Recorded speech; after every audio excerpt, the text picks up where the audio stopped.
It appears that key lawmakers from both parties are now announcing that an agreement has been reached as regards this bailout of the financial industry, this $700 billion bailout. This, of course, coming 1 week after Treasury Secretary Henry Paulson initially announced that a bailout need to be decided upon. Now, the Bush proposal, which congressional leaders were amending somewhat, will allow the Treasury to buy about $700 billion worth of troubled assets, mortgage assets from financial institutions. Now, congressional leaders pressed for some additional measures, such as limitations on CEO pay and other matters like that. So we don't have the exact details of the agreement yet, but we do know what this means is that John McCain, who had said he was suspending his campaign to work on this agreement, perhaps it is more likely now that he will attend tomorrow's presidential debate. Right now, let's go to Deputy Political Director Paul Steinhauser to find out what he knows. Good day to you, Paul. Perhaps you can tell us, the debate was looking very precarious there, with John McCain saying, no, I think we should delay things so that this bailout measure can be worked out. Now it looks like an agreement may have been reached. Will that change John McCain's decision?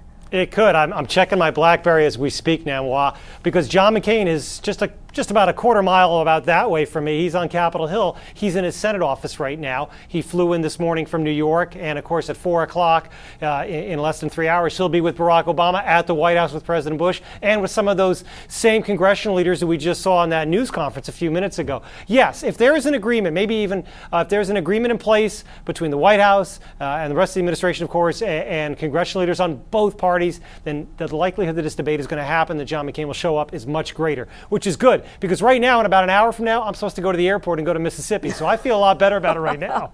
And I'm going to tell Bill Schneider as well to jump on his flight, and we need to get down there. Yeah, if this agreement happens, if they have a kumbaya moment at the White House later today, I think it would mean all systems are probably going to be go for a debate tomorrow night in Mississippi.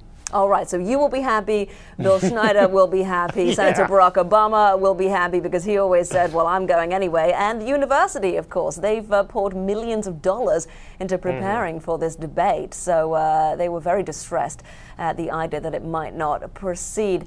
So, Paul, tell us about the political implications of a possible decision on the bailout having been reached. I mean, John McCain was really trying to take the lead on this issue, saying, I am suspending my campaign, I am returning to Washington to help ensure congressional approval of this plan. Now, if some sort of approval, some sort of an agreement has been reached, does that sort of dent his ability to really sort of take charge here? Well, you know, both candidates actually, when it comes to some of the major provisions here in this bailout, in this $700 billion bailout, both candidates actually were not that far apart. Now, as you specifically mentioned just now, John McCain's whole kind of gambit yesterday, and a lot of political analysts are saying that it really was, in some ways, a Hail Mary pass. Will it pay off or not? We don't know yet. But if there is an agreement, in a way, I don't think it'll be to his detriment. I don't know how much it'll benefit him or not, because both candidates actually on some of the major sticking points are pretty close. They both agreed, A, that there has to be oversight, bipartisan oversight of this $700 billion plan. You just can't let the Treasury Secretary basically lay the law down. They also, both candidates agreed on the fact that there needs to be a bailout not only of Wall Street, but of Main Street. And C, both these candidates agreed that, you know what, these Wall Street executives and these firms that are getting these getting help from the federal government, there can't be any golden parachutes.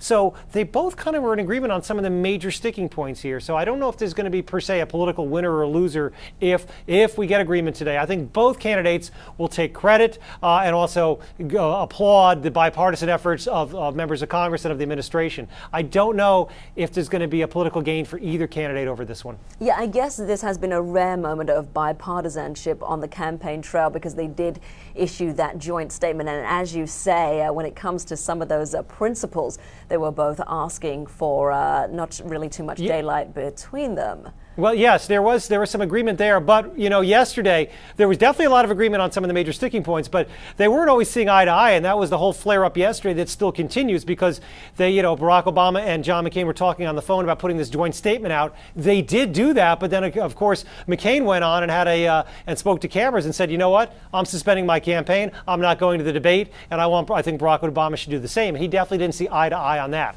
So on the politics of it, there's some major disagreements. Hopefully, though, this will all be over by later today or tomorrow morning. Both these candidates will hopefully show up in Oxford, Mississippi, and we will have a debate on big issues tomorrow night, I hope. Yes, absolutely. We hope so, that we can hear from you on that, Paul. And of course, Vice presidential candidate Sarah Palin, even though McCain said he was suspending his campaign, we didn't hear from her on that issue. She was kept largely away from the press, some say to an unprecedented degree, but today she did take some questions in New York, so she's kind of on the campaign trail.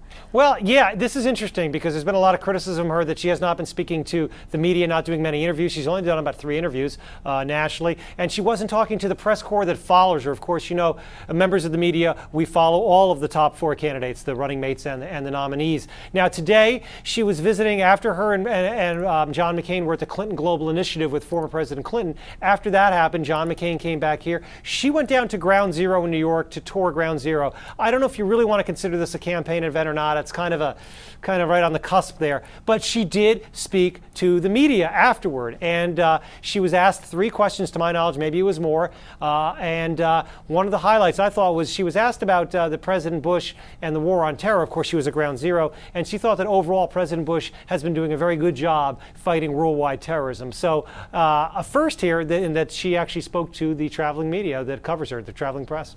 It certainly has been a few days of firsts. You might say it has been an entire election season of firsts. Now, this has been the most incredible campaign I've ever covered in my lifetime, and I'm sure there are plenty of other journalists who have been covering politics a lot longer than me. And it just keeps coming. The surprises keep coming, like yesterday. With John McCain saying, you know what, I'm canceling, I'm suspending my campaign. It's just truly amazing, Namwa. This has been one wild ride, and I don't know when it's going to end. Hopefully November 4th.